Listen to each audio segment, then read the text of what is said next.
Thank you very much, good people, and welcome back to Mirror Talk. I am Michael, aka Balutieno. Niko na warembo hapa. Nancy, tafadhali. Hey guys, welcome back to our YouTube channel. My name is Nancy. If you have not subscribed, please subscribe to our YouTube channel, and you can also get us on Instagram, Facebook at Mirror Talk Kenya. Hi good people, and welcome back. This is still your home girl Fidel. Welcome to the show. Yes. Ladies and gentlemen, once again, welcome to Mirror Talk. Mirror Talk inapatikana kwa YouTube channel Mirror Reflection Kenya. And today, ladies, the topic of the day is very, very interesting. I think we are supposed to be talking about mental health. Fidelis, Yes. when you hear the words mental health, what comes into your mind? Mental health, like, okay. Mental health, see, kuwa umechizi. What do you mean? Like, mental health. Machizi, like, apako sawa. Ama, what do you mean by being at mental health? Like, why are you laughing? Kwani wewe? Like, see, mental health. I know, for all I know is that if you're mentally ill, hauko sawa. Ama. Okay. Let's hear from Nancy. Nancy, what is mental health? Okay, actually, all of you are wrong. Mental health is the well-being of a human being, how a human being behaves, how he thinks, and his or her emotions. And then we have types of mental health. First, we have psychotic, the way you have said, like mad or something. And then we have post-trauma. Post-trauma is where someone went like an accident and then you can't manage to stay with it, you see. And then we have depression. For someone to get depression, you are through stress. And then depression can lead to bipolar. And bipolar is where someone can kill herself. That's the only thing this person is thinking about. And then we have signs of mental health. On this sense of mental health, it can be anyone. Change in eating habit. You can have change in moods, high and low moods. Fear, as in you just fear a lot. And then social. Like you like being with people, but because like you're mentally ill, you just want to be alone. Yeah, so that's the meaning of mental health. So vile Fidel is trying to say that mental health ni kwamba pengine unaokota matakataka huko, so you're sick. So let us understand one thing. Mental health. When normal human being is supposed to be mentally healthy, psychologically healthy, physically healthy. But now when somebody is mentally ill, what is this person supposed to be doing? Like, okay, what are the remedies? For mental health patients, when someone is stressed, what do? You talk about it. Yes. For you not to be to have depression. When someone is depressed, you have to talk about it. For you not to, it goes until you are bipolar or something. You see, for the post-trauma and something, like if you undergo like some post-trauma stress or something, you have to talk about it. Like all about mental is talking about it. Find someone to open up and talk. And apparently we have different types of this mental health and where they occur, you see. And mostly they occur in jobs, where jobs is where people stay for long. So we can see like doctors. Like doctors handling these patients, and then a patient dies in your hands. It can be trauma, you see. So you guys want to tell me that the way I'm seated here, I can be suffering from mental health? Because like, I'm always the same as not to stress. Of course, I have so much going on in my life. So I'm seated here and I have mental health. I think now we are capable of capturing something, and we are also noticing that we could be having these problems, and we cannot quite know. And what Nancy is trying to bring on board is something very interesting. Sure. That there are causes of these mental problems. Like I think it's about I have heard somebody saying about 70%, 80% of the entire problems that we experience come from the environment where we work with. Yeah. And you are bringing the issues of doctors, which we know they go through a lot in terms of in the line of duty. But there is somebody that we don't always talk about. There is these uniformed discipline officers, the police officers for that matter. Look at what these people go through. These are the people who, whenever there is any problem, mtu akiwa amekufa kando ya barabara huko, ni polisi anaitwa. Lakini tukiwa na harusi, polisi haitwi. Yeye akiitwa ni kwa problem. So don't you think these people also go through a lot of stress and such things that will make them prone to mental health challenges? Na Mike unapenda kutetea makarau. So okay, anyway, I was saying, so unataka kuniambia the way that enyewe hao watu mental health ndio maana wao wanatutreat vibaya huko because they are suffering from mental health.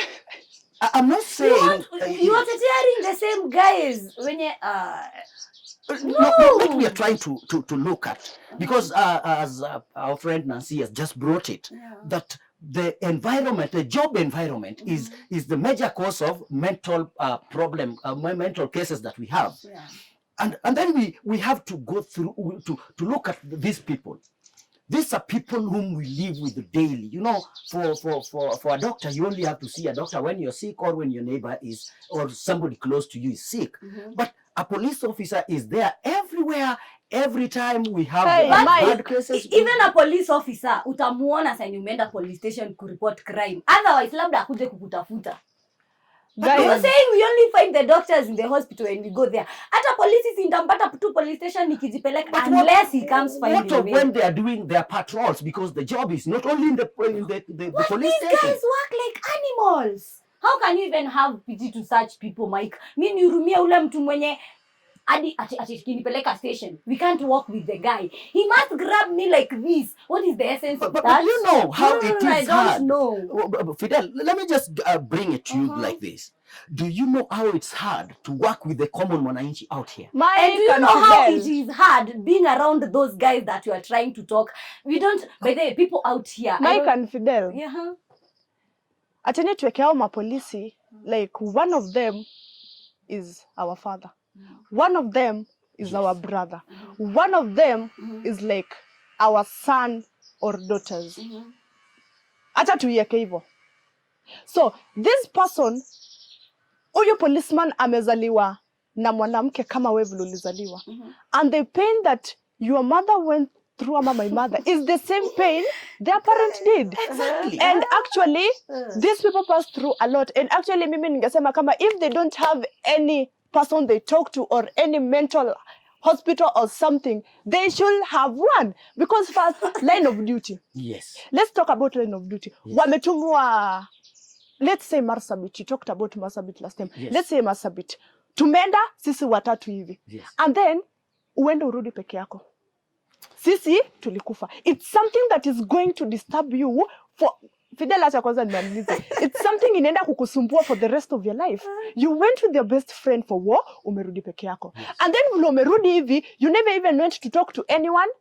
Umetolewa hapo, enda KU. Watoto wa KU, they are so disrespectful. And then we expect too much from these people. First, mimi nitoke hapa, nende kwa police station, niwaambie, nimeibiwa simu tao. Na nani? How are they going to start? And then the number of cases they hear from asubuhi to jioni, it's exhausting, you see. So what we need to do is like, past curfew, like people are complaining ati past curfew umepatikana umekimbizwa. Ulikuwa unafanya nini? Yes. And ukipatikana na huyu polisi umwambie, mimi nimekuwa late and I'm really sorry, I won't be late. Trust me, those people understand and they won't do anything to you. Makara wako ni wapi? Makara wako ni wapi? Anyway, let me ask you something, Nancy. Do you know how long a police officer prepares to be a police officer? Mtu anaanza akiwa mdogo, anaenda akimea akikwa, when I grow up, I want to be a police officer. So wewe unakuja tu ukijua police officer kazi yao si kufagia barabara. They know what they go there to do. And now you want to tell me mtu alienda kambi akatrain 9 months. Hiyo ni kazi yake, career yake. Hapo anakuja kukuteta. Ati mtu elewangi. Tunakuelewa nini na uko kazi buda? Fidel. Siwache kazi mimi nikuje. No, Fidel, wait a minute. What are you telling so me? Are you trying to insinuate that you don't have a feeling to an extent No! that These guys treat us like animal. mtu Mtu ananitreat kama an animal. How can you unahurumia huyo mtu Fidel, let me ask you. What is the problem with a police officer at kwani hiyo venye unasema masaa ya curfew yake kuja kunishika juu ya curfew kama ananishika juu ya corona corona imshiki. Corona inakujanga usiku. Yani these people like you don't whatever I don't know even if it's not ati wanakuwa it's a line of duty. See there's that humanness uko nayo hiyo hautaulizwa na mdosi. Mdosi hata kuuliza atajua vile. However much human you might be. However much human. But there is a level of stress where you reach you are doing a lot. You want to serve like, okay, according to United Nations, there is a number of police officers who are supposed to handle a certain amount of people. But you realize that, like in our situation in Kenya, we have very few police officers and we have millions and millions of wananchi, of which almost a quarter of them are thugs. That one, just imagine dealing with these thugs. They keep playing panya mchezo ya paka na panya with the officers. The officers are also getting overwhelmed. Baloteli ameenda mbali sana. Police officers wameitwa. Wakaambiwa kuna riot KU. Yes. Wakabebwa wapeleke KU. Just tell me the behavior ya watu wa KU. What will happen there? Because no, you have the right to resign. You have the right to resign. Leave alone. Unaweza mdosi wako mdosi. Wacha Gor Mahia, let's go to Kisumu. Yes. Kisumu, these people say you take me to let's go to Mombasa. Police what do you think they were saying?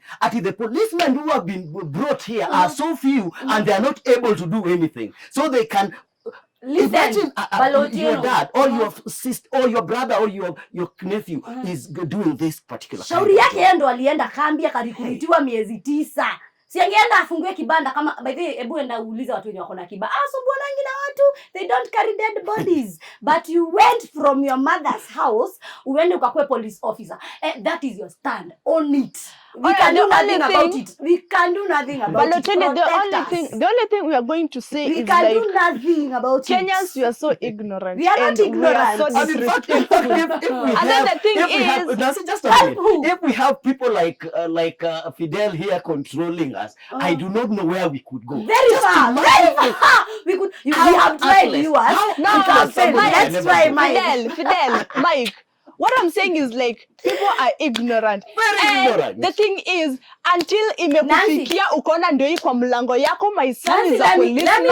No, acha kwanza nimalize.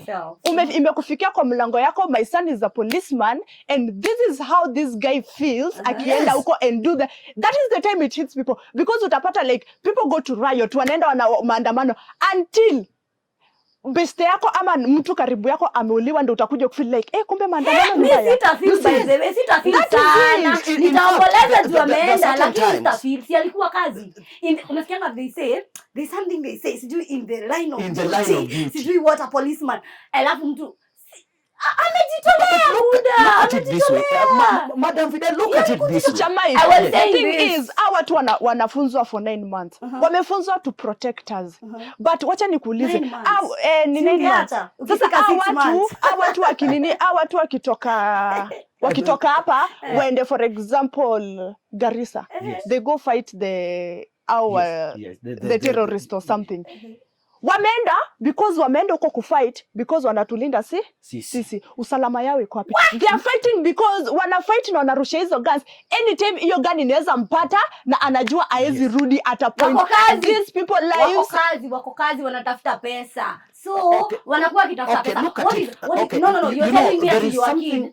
Wait teacher Mike just a little sababu mimi amwezi niko this yes you guys you're telling me ati you kid Nancy your kid amekuja amekuwa police officer and whatever mimi kama sitaki mtoto wangu I go through mental health as a police officer nitamwambia buda hata na hiyo kazi nitakuwekea kibanda badala ya ukufe. So my friend, there is no way you telling me ati whatever you have done willingly ati ulikuwa ndani venye huku kuko sivyo kuko tuanze kukurumia. Let me tell you something guys, let me tell you something. Kila mtu anasuffer na mental health. Yes.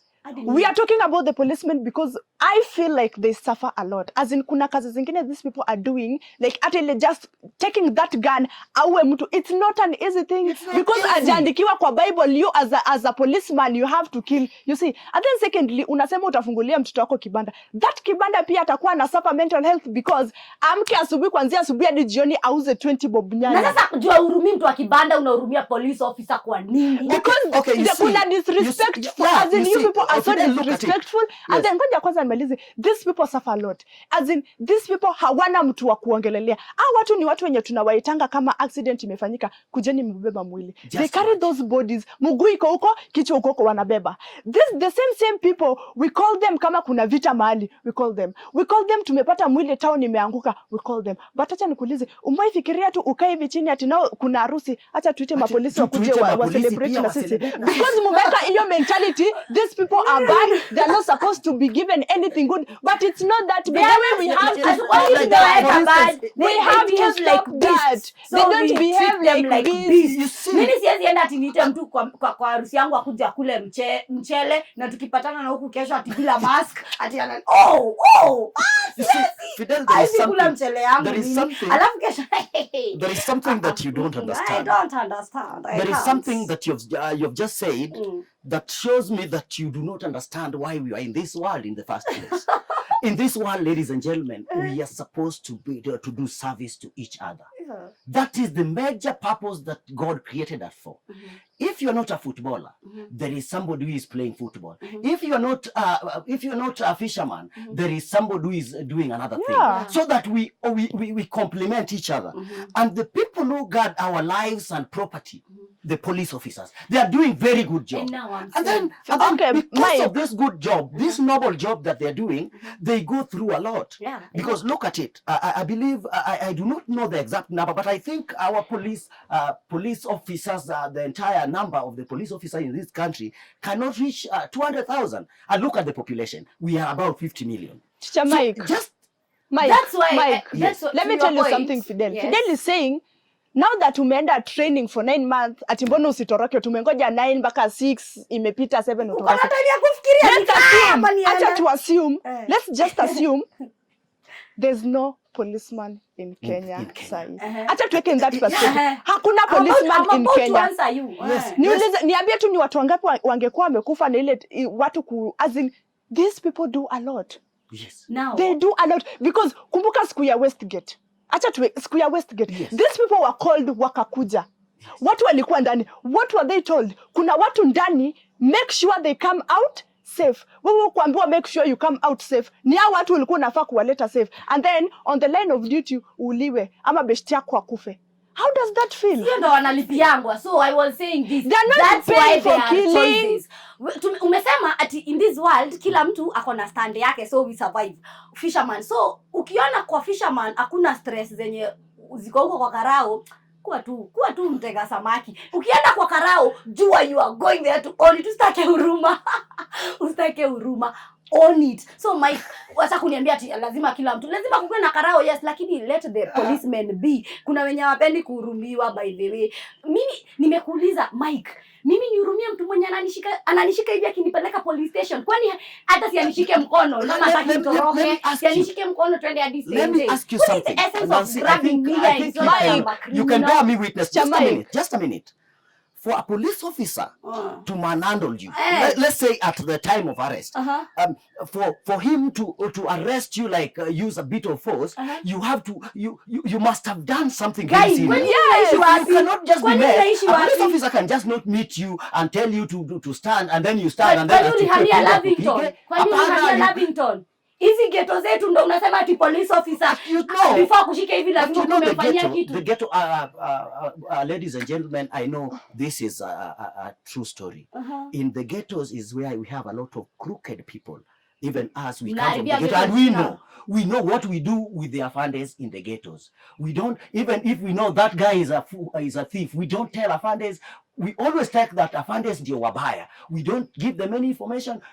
They fish out information vile wanajua, na kila mtu tu ako hivi. Yani afande tu akionekana, mtu wa pombe anaambia ule mwingine, mtu wa bangi anaambia ule mwingine. Kila mtu Mimi mtu mwenye hizi ana human Fidel and Mike. What we need to know is like, to everyone who is going to watch this, these policemen are human beings like very us. human. Yes. First, wanataka respect. This is their job. As much as they wame choose, wanataka respect. Wacha tuseme kama huyu policeman angekuwa daktari. Now because ni line yake ya duty and then mgonjwa amemsumbua, amdunge tu shindano yote. How many patients wangekuwa wamekufa hapa nje? Wengi sana. So these people need respect. Respect them. Second, these people, they suffer a lot. Kuna vitu mingi wamepitia. And then imagine you going somewhere to fight, not seeing your mom or dad for like 7 or even 1 year. It's really disturbing. So what we need to know, like, we need to respect them. We need to take them as human beings. Ni kama sisi, damu zao zina flow. Wamezaliwa kama mama kama sisi. Ukipatana na huyo msee hapo kwa barabara, akwambie mbona umekuja late juu ya curfew. As in, explain it. These people understand the human beings. And then to the policemen or to everyone outside here, these people need help. And then if there's kama wangekuwa napewa counseling or something, they're given someone after hizo trauma zote, they go and talk it out. Actually, talking is more important. You talk and then you feel like you're free. Unatoka, for example, ukikuja unakaa tu siku mbili unaenda another war. No. Let them get watoke kwa hiyo war. Wakikuja, give them time. Wende hata hiyo counseling or mental health school, wende wafunzwe, they know how to deal with their stress, their feelings and depression and stuff. And everything will be okay. Because most of these, hawaendangi hizo counseling and unapata they treat anybody the way they want because wanakutolea hiyo frustration, you see. Yes. Because mimi wazi nimekaa 1 year sijaona mama yangu, nimeenda mabeste zangu wameuliwa. I've never talked about it. Nimeua pia, and then God forbids killing, hata kama nilikuwa line of duty nimeua, and then I come napelekwa KU. My friend tell me kama hakuna mtu atakufa hapo because they have not talked. So let them, as in, wakwe na watu wa counseling wa kuongeleshwa, and let respect them. As in, they are also human beings. My advice to people out there, if you think you are going to be a police officer, my friend, just go and be a police officer. If you want to be a fisherman, know your stand. It's not that ati juwewe ulienda ukakuwa police officer, now we have to stay here and cry because you go and collect dead bodies. It is your work. Fidel, you are crazy. No, I'm not. Ladies and gentlemen, what I can say about this issue is one. Police officers, tafadhali. The gun you're carrying is not part of your heart. The combat that you're putting on is not part of your skin. You are a human being. Whenever you're going through anything, please talk, just like my colleague Nancy has just said. Talk to our government, tafadhali.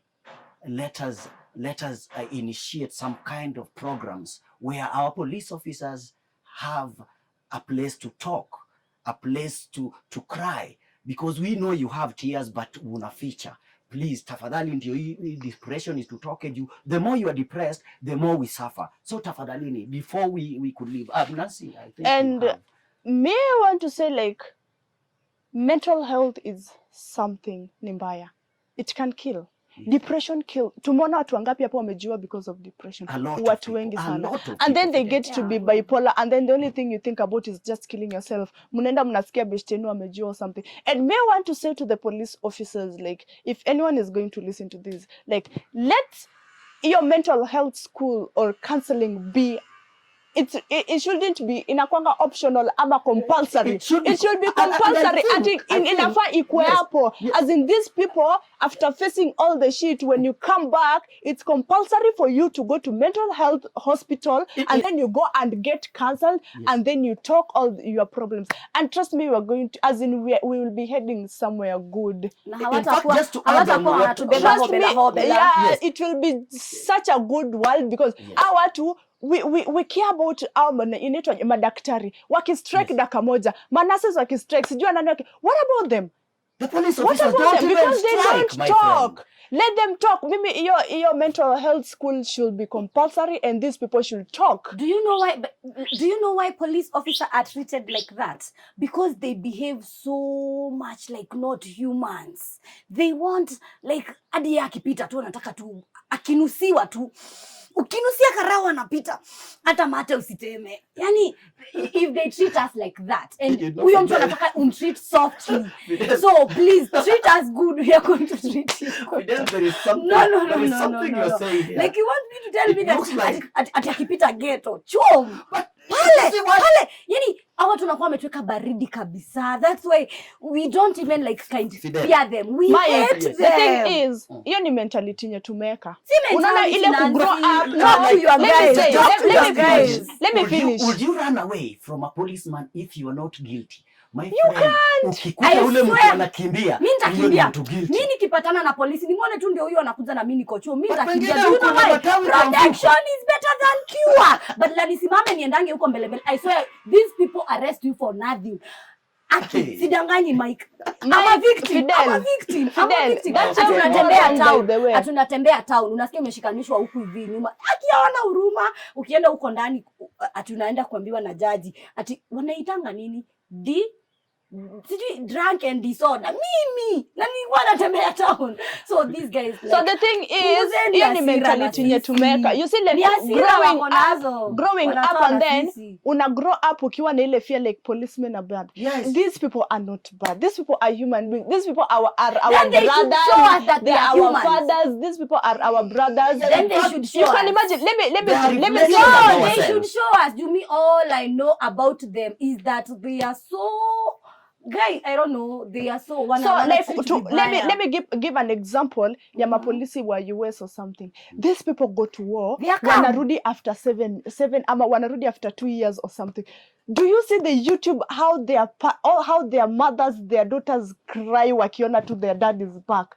As in they are being treated as human beings. But hii Kenya yetu tumeweka kama magaidi. We shouldn't do that. We shouldn't do that. Even before they arrest you, they are like, please, sir, can I arrest you? Huku Kenya.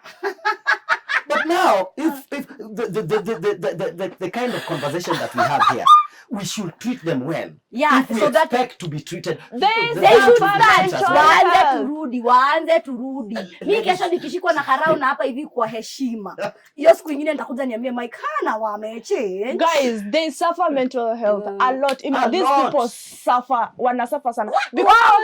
Because we don't even look up to them. Hata hatujui they exist. But at the moment tukieka like they exist, tukieka ile moment like they exist, these are human beings, these are our fathers, our mothers and our brothers. Imagine your respect to our pair, and then they go talk about their shit on everything. Imagine everything is going to be and okay. Then just to add on what you're saying, ladies and gentlemen, this is one man who has been appointed by God to come and do your security. He's supposed to protect your wealth.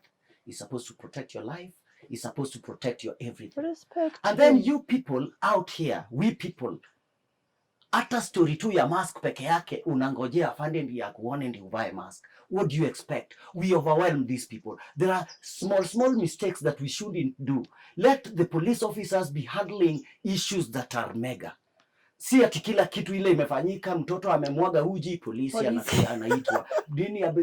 Na mtu akiwa na chakula yake tamu, nobody tells and then the thing is, and Fidel, the way Fidel is reasoning here is like Fidel is not I don't understand why ati hadi shule ati tuko watoto watatu hapa. My mother is a doctor, mama ya huyu mwingine is a police officer na mama ya yule mwingine ni mwalimu. You even have to fear this kid mwenye mamake ni polisi. Kwa nini? Kwani umezaliwa na mnyama? You see this? Yani hapo kuna kakitu kanaingilia. That's why nimesema like mentality. My father is a policeman.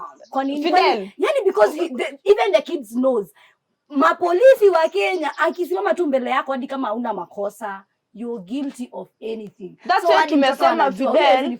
That's why nimesema mentality. Because mtoto akiwa mkubwa anajuanga mapolisi ni wabaya. Why if we teach these kids like police are just like okay, dada akienda kazi akirudi, this is the same way huyu polisi anaendanga kazi anarudi kwa watoto wao is the same, you see. And then Kenyans tunangoja hivi vile umesema, tunangoja polisi mpaka tumuone ndio tuvae mask, and you always like acha nisivae mask nione kitu atafanya, and then atakufanyia kitu. Akishakufanyia kitu you start crying, amekuharas na wewe mwenyewe ndio ulikuwa unangoja. As in let's respect, as in to respect, they are human beings. Ama karau tu akikuona huko barabara anakuacha tu upite, you see. Thank you so much, ladies and gentlemen. I can see where we are headed, and if we move on, Fidel will continue rattling. I know Fidel is not happy. I do not know what Anafande did to Fidel, but Fidel. Yes. Sema ishe, we tumesema communication. Sema. Yeah, sema. But guys, it's not like that we hate you. Me, I'm just advocating for the policeman to be soft to us. Like, yes, I understand they go through a lot, but us too, they should know that we go through a lot. Hata si wakitupata kwa barabara, wakitushika, pia si tuko tu na mashida zetu. So come tu pole pole, tutakuwa tu sawa, tasikizana tu. Yeah, sina ubaya. Fidel, you're crazy. And guys, conclusion, these guys pass through a lot. As in, mental health is real. It can get you wherever you are. Hata si ati policemen peke yake. Everyone. You are working in that hospital, you're working in that school, watoto wa nursery, before wafunze, nani amekojoa, sijui nani amepiga mwingine, and then you're going to your work office, your boss anakukatia ama sijui nini, you don't want to do 1 2 3, as in inakudisturb. Talk. Kuna watu hapa nje, like you can find them, talk about it. There's that room of talking. Hakuna haja ujistress, you get depressed and then you die when you're still young. Thank you so much, Nancy. Thank you so much, Fidel. Thank you so much, our viewers. That was Mirror Talk. This conversation is still on. Kama uko na kitu ya kusema, tafadhali tutembelee kwa Instagram. Ni wapi wanatupata? Tafadhali tell them. Mirror Reflection Kenya. You can also find us on Facebook, Mirror Reflection Kenya, and also on YouTube. And please subscribe, comment, like, and share. Thank you. Yeah. Asanteni sana, ladies and gentlemen. Asanteni sana, Fidel and Nancy. Until we see you next time. Bye. Bye. Toulouse.